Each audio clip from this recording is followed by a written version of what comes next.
In this one, we're going to be going over how to counter match. Match, I basically consider delayed man coverage, and only difference is we kind of need clear outs first, match coverage, and I'll show you guys why. So let me just do without a clear out, or a pull route, I should say. Again, we learned about the pull routes earlier in this course. Again, you're going to see why I call it delayed man coverage too. So again, what happens here is these match defenders are gonna man up to the guys closest to them. So basically, this outside match defender saw, okay, this guy manned up to this guy again.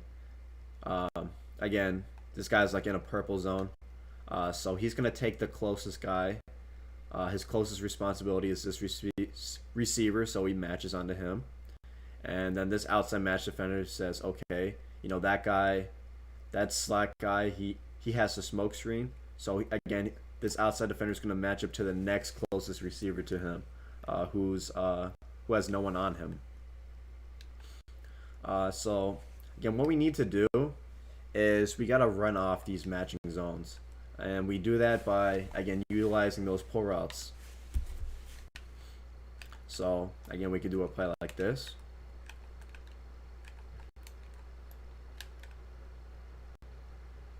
And the reason I'm doing this is because, again, we got to run off.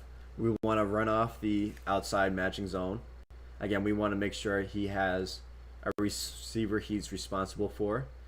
And then that slot defender now is he's gonna match the flat. Again, the only difference is we have someone to run off that outside matching zone defender. He's gonna see that he has a responsibility, or the next closest receiver to him is running deep in his area, so he's going to match to that streak route. Whereas before, we only had a smoke screen over here, and we had this wide receiver running like a post or a drag route. So now that there's like 3 receivers coming into this area, we're kind of just overloading the matching zones here.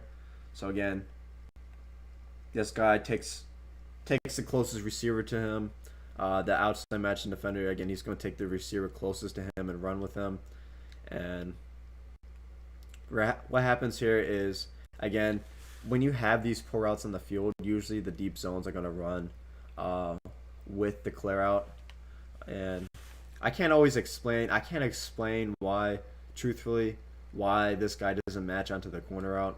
But that's just kind of how it is, again, and that's why. Well, that's kind of why too the pull routes are so important. It's because the match zone defenders do have a tendency to run with them. Again, they want to run with the deepest guy. Again, another concept you can do with this is something like this. Again, just a quick recap. So first match, we want to run off the matching zones with clear outs or pull routes. And again, it's kind of like delayed man coverage, so we can kind of use some man beating principles as long as we have these pull routes on the field. So again, as we talked about, again, we're gonna kind of combine what we learned earlier from the pull routes and the man beating session. Is we know that crossing routes are really effective versus man coverage. And again, think of match as delayed man coverage. And we also know that pull routes, we need pull routes to push back the deep blues. And we also know that we need pull routes to, get these matching defenders to match deep to these streak routes. So, again, we're going to use combination of the crossing route because it's good versus man, and we're going to use these clear outs to push back the deep zones. Again, you're going to see the matching defenders, the matching deep blues. They're going to run with the streaks. Again, since we're running someone in their area deep, they have to go deep first. Again, that's their responsibility, is to guard deep. So, again, matching deep blue here, matching deep blue here. Again, you're going to see they run with their pull routes. Again, their pull routes are to push them deep. And again, here's the delayed man coverage aspect of match, where this free safety He's going to see that, okay, this is the closest guy in my area. I got to match to him. That's my responsibility. And again, he's going to match late though, so he's going to get beat on the cut. Again, these crossing routes, they have these sharp cuts. That's why they're really effective versus man coverage. And we're going to cook them here. Also, routes like in routes are really good versus man coverages, especially if it's backed off man coverage or man coverage that's not pressed. So this matching zone defender is not going to fully press him. Again, he's really trying to stay back a little bit. He's still in man coverage. He's going to match a little late. So Adams on the in route is going to have the advantage. Because this outside corner is going to recognize, okay, no one else is coming in my area. Okay, this is my guy, and he matches just a second late. So the in route is going to get good separation versus man. So again, we're going to have like two options here. We're going to have the crossing route that's going to beat delayed man, and we're going to have the in route that's going to beat delayed man coverage.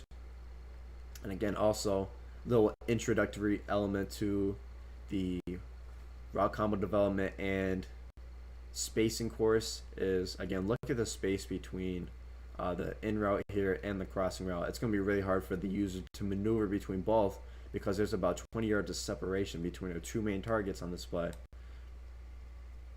Again, also displaying a little bit of the pocket presence here for a pocket presence course. So again, a lot of times for these three-man rushes, you're going to have to maneuver in the correct spots in the pocket to buy time when you're throwing these crossing routes, because again, these are going to be routes 25 yards on the field. So again, there's a lot of elements being combined here, a lot of aspects in play here, from pocket presence to route combo development to utilizing our pull routes, utilizing our crossing routes versus man, and even the in routes versus delayed man as well.